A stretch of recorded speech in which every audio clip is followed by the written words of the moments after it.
शिक्षक शिक्षा के जिज्ञासुओं नमस्कार। आपका स्वागत है डॉक्टर पवन शुक्ला एजुकेशनलिस्ट के यूट्यूब चैनल पर। आपको ज्ञात ही है कि हम लोग अपने चैनल पर इस समय शिक्षा शास्त्र विषय की चर्चा कर रहे हैं और जो चर्चा का यह क्रम है दार्शनिक विचारधारा में महात्मा गांधी यानी मोहनदास करमचंद गांधी, जिन्हें महात्मा के नाम से भारत के राष्ट्रपिता जो हैं, उनके जो सर्वोदय शिक्षा दर्शन है, उस सर्वोदय शिक्षा दर्शन की छात्र संकल्पना और छात्र संबंध तक आज पहुँचे हैं।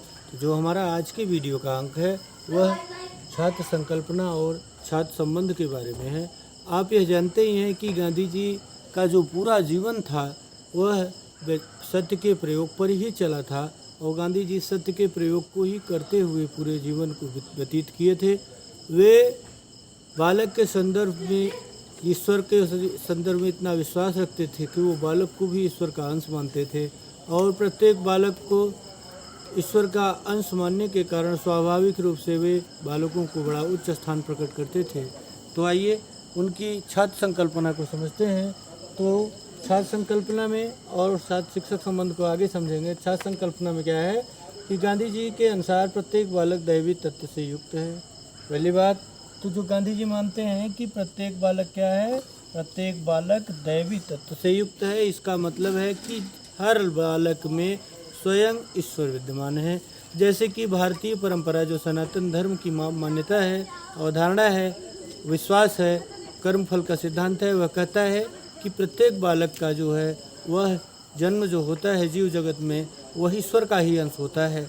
यह सृष्टि ईश्वर के द्वारा बनाई गई और ईश्वर स्वयं ही अपने माया के जो जाल में आकर के अभिनय करता हुआ जीवों के रूप में अपना अपना भूमिकाओं को निभा रहा है। इसीलिए महात्मा गांधी कहते हैं कि जो प्रत्येक बालक है वह दैवी तत्व से युक्त है और विलक्षण व्यक्तित्व का होता है। प्रत्येक बालक, पहली बात तो दैवी तत्व से युक्त है यानी वह ईश्वर का गुण है, और दूसरी बात कि विलक्षण व्यक्तित्व का होता है। विलक्षण व्यक्तित्व का इसलिए होता है कि प्रत्येक बालक का वंशानुक्रम और वातावरण अलग होने के कारण जो वंशानुक्रम और वातावरण की अंतःक्रिया होती है, उस अंतःक्रिया से सबका जो व्यक्तित्व बनता है वह अलग अलग प्रकार का बनता है।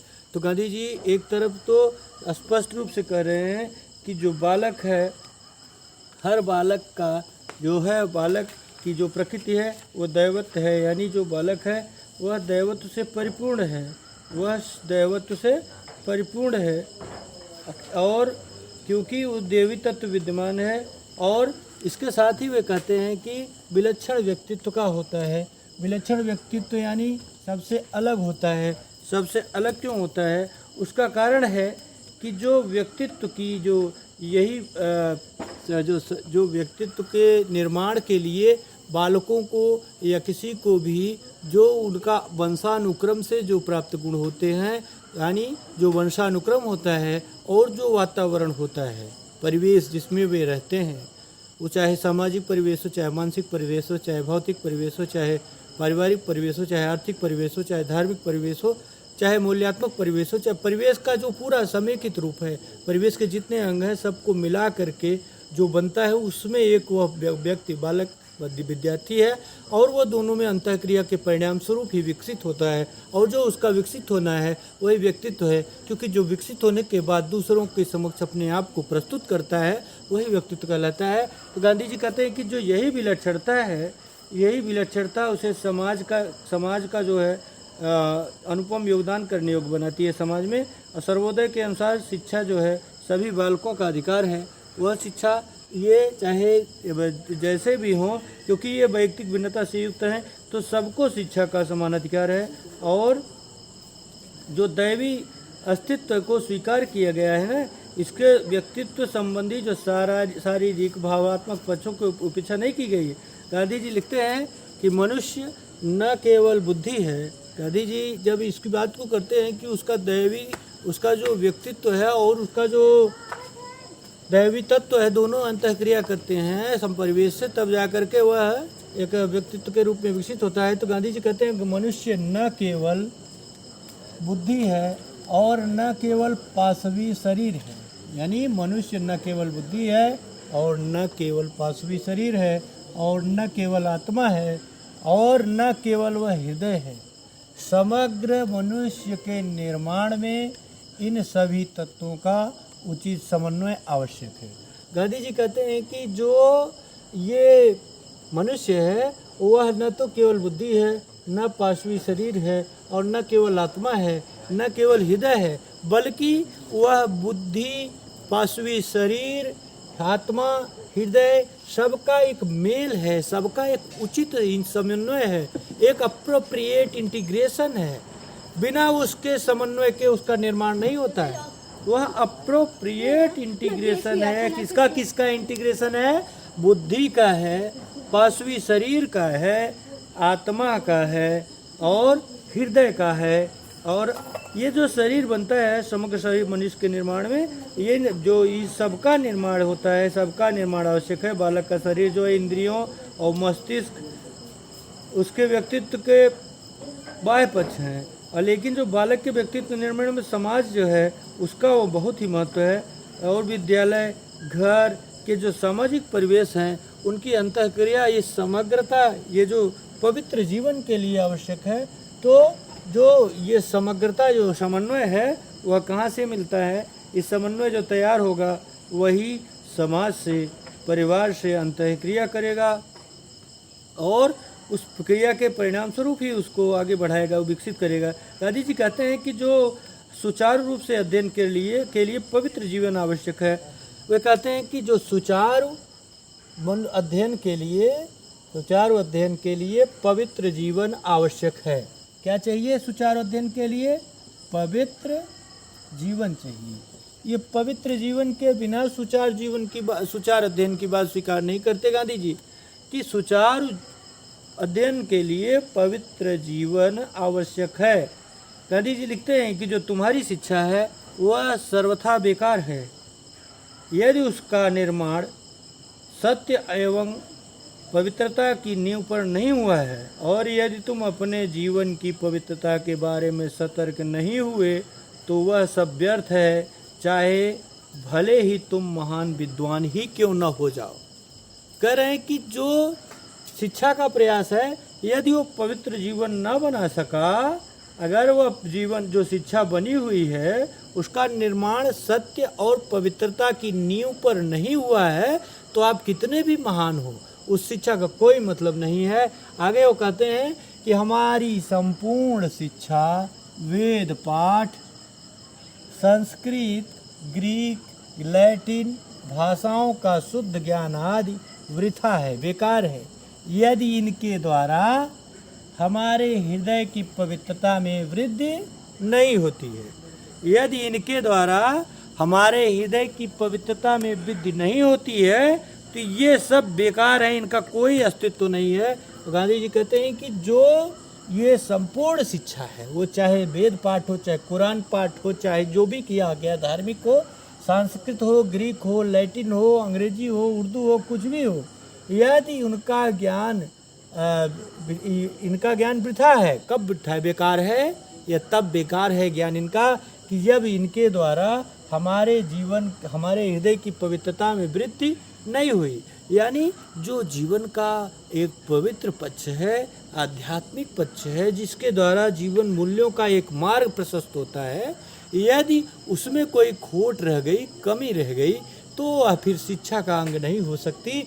गांधी जी उसे शिक्षा स्वीकार करने के पक्ष में नहीं है, क्योंकि उसके द्वारा जब पवित्रता नहीं आएगी तो निश्चित रूप से जो बालक है वह विलक्षण व्यक्तित्व का दैवी युक्त हो नहीं पाएगा। उसमें दैवी तत्व के गुणों का क्षरण होने लगेगा, कमी होने लगेगी, और जब ऐसा होगा तो निश्चित रूप से जो तामसी प्रवृत्ति है उनका जन्म होगा और वे आगे बढ़ेंगी। इसके कारण जो समस्या है उस समस्या का समाधान आपको करना पड़ेगा कि ये सब शिक्षाएं, वेद पाठ, यानी जो कुछ भी है, उनका जो लक्ष्य है वह क्या होना चाहिए? जीवन की पवित्रता, हृदय की पवित्रता। अब इसके बाद जो पवित्रता की बात वो कहते हैं, जो सर्वोदय शिक्षा प्रणाली में शिक्षक की बात की जाए तो सर्वोदय शिक्षा प्रणाली में जो शिक्षक का स्थान है, जो शिक्षक यानी जानते हैं शिक्षा का कार्य करने वाला, सर्वोदय प्रणाली में शिक्षा का स्थान नहीं, बल्कि यहाँ आप शिक्षक समझिए। शिक्षक का स्थान बहुत ऊंचा है। गुरु होने के लिए आत्मिक संबंध स्थापित करना पड़ता है। वे कहते हैं कि जो सर्वोदय शिक्षा प्रणाली है, शब्दों को आप ध्यान से समझिएगा, सर्वोदय यानी सबके उदय की बात, वे समाज में जितने लोग रहने वाले हैं सबके उदय की बात कहते हैं। सर्वोदय शिक्षा प्रणाली में शिक्षक का स्थान बहुत ऊंचा है। गांधी जी लिखते हैं कि जिस अध्यापक में के लिए मेरे मन में सम्मान न हो, उसके विद्यालय में पढ़ने न जाने की बात तो मेरी समझ में आती है, परंतु अपने अध्यापक के प्रति अनादर और अपमान का जो भाव है वह समझ में नहीं आता। इस प्रकार का आचरण जो है अशिष्टता है, और अशिष्टता हिंसा है। आप जानते हैं गांधी जी किसी भी तरह की हिंसा का विरोध करते थे। तो जो अशिष्टता की गई आप मतलब उनके द्वारा या विद्यार्थियों के द्वारा जो की जाएगी, इस संकल्पना को स्वीकार नहीं करते। गांधी जी कहते हैं कि अशिष्टता है, क्योंकि सर्वोदय शिक्षा प्रणाली में शिक्षक का स्थान बहुत ही ऊंचा है। और गांधी जी का जो छात्र और अध्यापक के संबंध की बात है वह भौतिक और आत्मिक संबंध की बात है, कि वह अभौतिक तथा आत्मिक संबंध की बात है। उनकी राय में जो अध्यापकों से सजीव संपर्क में रहकर बालक पुस्तकों की अपेक्षा उनके जीवन से अधिक सीख सकता है। तो इसीलिए वे आगे कहते हैं कि गुरु होने के लिए आत्मिक संबंध करना पड़ता है। कि गुरु होने के लिए, कि गुरु का मतलब इस शब्द का क्या तात्पर्य है? गुरु यानी जो अंधकार को दूर करने वाला है। इसके लिए आत्मिक संबंध स्थापित करना पड़ता है। गुरु वही होगा जो आत्मिक संबंधों को स्थापित करेगा, और आत्मिक संबंध जब बनेंगे तभी वह गुरु जो हैं शिक्षार्थी को जगा सकेंगे, उस शिक्षार्थी को बढ़ा सकेंगे। लेकिन वे आगे भी कहते हैं कि आत्मिक संबंध के लिए विश्वास के बिना यह संबंध नहीं हो सकता। यानी जो विश्वास है गुरु के प्रति, वह भी बहुत बड़ी बात है, उसको करना पड़ेगा। वे आगे लिखते हैं कि मुझे लगा कि लड़के पुस्तकों तथा व्याख्यानों की अपेक्षा अध्यापकों के जीवन से अधिक सीखते हैं। उस अध्यापक को धिक्कार है जो मुझसे एक बात कहता है तथा जीवन में भिन्न प्रकार से व्यवहार करता है। यानी वे जो गुरु के संदर्भ में बात करते हैं, वे कहते हैं कि गुरु और शिष्य में एक अभौतिक और आत्मिक संबंध होना चाहिए, कि जो गुरु है वह पूर्ण रूप से आदर्श हो, शिक्षार्थी जिसका अनुकरण करने के लिए विवश हो जाए, ऐसा आदर्श वाला हो, न कि वह विद्यालय के और कक्षा में कुछ कहे और करे कुछ। यानी जो उपदेश दे वह उसको अपनाए भी। जैसे एक कहीं की घटना है, शायद नोआखाली की घटना है। महात्मा गांधी के पास एक महिला आती है और वह पूछती है कि हमारे जो पति हैं वे चीनी बहुत पीते हैं, जिसके कारण वो बीमार रहते हैं, चीनी बहुत खाते हैं, तो इस चीनी उनको छोड़ देना चाहिए कि नहीं। तो गांधी जी ने कहा कि तुम एक सप्ताह बाद आओ तो मैं बताऊंगा। तो गांधी जी उस दिन से उन्होंने चीनी खाना छोड़ दिया और गुड़ खाने लगे। तो उन्होंने कहा कि हाँ, चीनी खाना छोड़ दे और गुड़ खाएं, क्योंकि मैंने भी चीनी खाना छोड़ दिया है। तो गांधी जी का जो विश्वास था वह आत्मसातीकरण का विश्वास था। इस तरह से विश्वास करते थे कि जो आप करेंगे वह तभी बने, जो आप करिए वही उपदेश दीजिए। वही बात उन्होंने गुरु के संदर्भ में भी की है कि गुरु होने के लिए आत्मिक संबंध स्थापित करना पड़ता है, क्योंकि गुरु जो होता है वह आत्मा के अज्ञान को दूर करने वाला होता है। और जब तक आत्मिक संबंध से शिक्षार्थी से नहीं बनेंगे तब तक वह उसके आत्मा के अंधकारों को दूर नहीं कर पाएगा। और जो आत्मिक संबंध है वह विश्वास के बिना यह संबंध नहीं बन सकता है। और उसके बाद महात्मा गांधी कहते हैं कि अध्यापक का जो काम है वह कक्षा की अपेक्षा कक्षा के बाहर अधिक है। इस बात को भी समझिएगा, अध्यापक का काम कक्षा की अपेक्षा कक्षा के बाहर अधिक है। कक्षा की अपेक्षा का मतलब कक्षा में तो विषयों का एक जो प्रस्तुतिकरण कर देगा, कुछ अंतःक्रियाएं करेगा, कुछ भाव निर्माण करेगा, लेकिन वे शिक्षक और विद्यार्थियों को एक साथ रहने की बात सोचते थे। और तो वहाँ जो बाहर कक्षा के बाहर जो उसका आचरण व्यवहार होगा उसको भी विद्यार्थी अनुकरण करते हैं। तो कक्षा तो कुछ समय के लिए होती है, 24 घंटे में संसार में कोई भी कक्षा विद्यालय 6 घंटे से ज़्यादा नहीं चलते, 7 घंटे से ज़्यादा, 8 घंटे से ज़्यादा नहीं चलते। तो 16 घंटे का जो समय अधिक है जो अनौपचारिक शिक्षा के रूप में होता है, वह अनौपचारिक शिक्षा का जो पक्ष है वह बहुत ही महत्वपूर्ण होता है, क्योंकि विद्यार्थी उस समय औपचारिक शिक्षा की अपेक्षा अधिक सीखते हैं, क्योंकि वहाँ वे पूर्णतः स्वतंत्र होते हैं, आनंद के साथ रहते हैं। और आप जानते हैं कि जब व्यक्ति स्वयं अपनी रुचि से कुछ करता है तो वह ज़्यादा अच्छा करता है। इसीलिए अध्यापक का काम कक्षा की अपेक्षा कक्षा के भीतर कक्षा के बाहर अधिक होता है।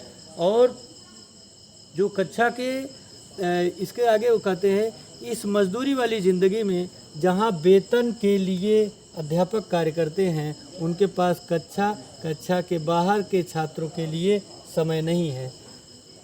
अब इन्होंने जो बात कही वह काफ़ी हद तक सही भी है, क्योंकि जो वेतन भोगी अध्यापक हैं, अब तो सभी वही हैं, 99.999% शिक्षक वही हैं। तो गांधी जी की बात भी अपनी जगह सही है कि जो मजदूरी वाली ज़िंदगी में जहाँ वेतन के लिए अध्यापक कार्य करते हैं, उनके पास कक्षा और कक्षा के बाहर छात्रों के लिए समय नहीं है। ये बात बिल्कुल सही है महात्मा गांधी जी की, कि जो कक्षा में हैं और कक्षा में तो मान लीजिए समय कुछ दे लेते हैं, लेकिन कक्षा के बाहर बहुत कम ही समय दे पाते हैं। आज विद्यार्थी के जीवन व चरित्र के निर्माण में यही सबसे बड़ी बाधा है। ध्यान से समझिए कि विद्यार्थी के जीवन और चरित्र के निर्माण में यही सबसे बड़ी बाधा है। अगर आपसे पूछे जाए महात्मा गांधी के अनुसार बालक के जीवन और चरित्र के निर्माण में सबसे बड़ी बाधा कौन सी है, कि ये वेतनभोगी अध्यापकों का जो है कक्षा और कक्षा के बाहर छात्रों के लिए समय का ना होना। उनकी बात भी काफ़ी हद तक सही है, समय उसमें सुधार की आवश्यकता है। विद्यार्थी के जीवन व चरित्र के निर्माण में यही सबसे बड़ी बाधा है। और गांधी जी कहते हैं कि परंतु जब तक कक्षा के बाहर अपना सब समय छात्रों को नहीं दिया जाता, तब तक बहुत कुछ नहीं हो सकता। यानी आप स्वाभाविक चीज़ है, आप कक्षा की बात समझ रहे हैं कि 6 से 8 घंटे की कक्षाएं हो सकती हैं, 16 घंटे तो विद्यार्थी अपने मन से स्वतंत्र रूप से अपनी अंतःक्रिया को आयोजित करता है, जो परिवेश उसको मिलता है। तो यदि ऐसी परंपराएं हों, गुरुकुल प्रथाएं चलाई जाए, जिसमें से गुरु और शिष्य एक साथ जीवन यापन करते हुए अध्ययन अध्यापन का कार्य करें, तो ही ऐसा संभव है कि विद्यार्थी शिक्षक विद्यार्थी को पूरा समय दे सकेंगे। अन्यथा शिक्षक कक्षा में समय देने के बाद वे अपने दैनिक जीवन के उद्देश्यों की पूर्ति में लग जाते हैं, जो कि उनके लिए भी एक महत्वपूर्ण पक्ष है। तो ये छात्रों को देना चाहिए, और जब तक नहीं दिया जाता तब तक बड़ा बदलाव नहीं हो सकता। और उनके मस्तिष्क के निर्माण करने की अपेक्षा उनके हृदय का निर्माण करना आवश्यक है। कि बालकों के मस्तिष्क का निर्माण इतना जोर मत दीजिए आप, बल्कि उसकी अपेक्षा आप उनके हृदय निर्माण का ध्यान दीजिए। अपने शब्द व कोश में निराशा व कुंठाजनक शब्द निकल जाना चाहिए। आप जो शिक्षक है उसके शब्दकोश में निराशा और कुंठा जैसे शब्दों का स्थान नहीं होना चाहिए। कई बार विषम परिस्थितियाँ आती हैं, लेकिन शिक्षक को चाहिए कि उन विषम परिस्थितियों के साथ भी वह इस तरह से तैयार करे अपने आप को, उसमें भी विजय प्राप्त करे। तो आपने देखा कि इस तरह से छात्र जो है वह दैवत्व से परिपूर्ण है, और गुरु जो है वह एक ढंग से ईश्वरीय जो ईश्वर का अंश है उसको जागृत करने वाला है। तो आपको इस संकल्पना में महात्मा गांधी आदर्शवाद के बहुत करीब हैं। और जो गुरु शिष्य के गुरुकुल प्रथा की बातें थीं, जिसके आधार पर गुरु शिष्य सहनावत सहनव भुनक्तु सहवीर्यम करवा वह तेजस्विनावधीतमस्तु मां विद्विषा वह, इसकी बात थी। इसका जो मूल भाव था आदर्शवाद और के साथ, उसको यहाँ गांधी जी के सर्वोदय शिक्षा दर्शन में उसको आप देख सकते हैं, समझ सकते हैं। इस तरह से आज का जो यह गांधी जी का सर्वोदय दर्शन, छात्र संकल्पना और छात्र शिक्षक संबंध, इसमें हम पूरी अंत तक पहुँचते हैं। आप जो कुछ भी कहना चाहते हैं आप कमेंट बॉक्स में स्वागत है। और आप चैनल लाइक करना, शेयर करना, सब्सक्राइब करना ना भूलें। धन्यवाद, नमस्कार।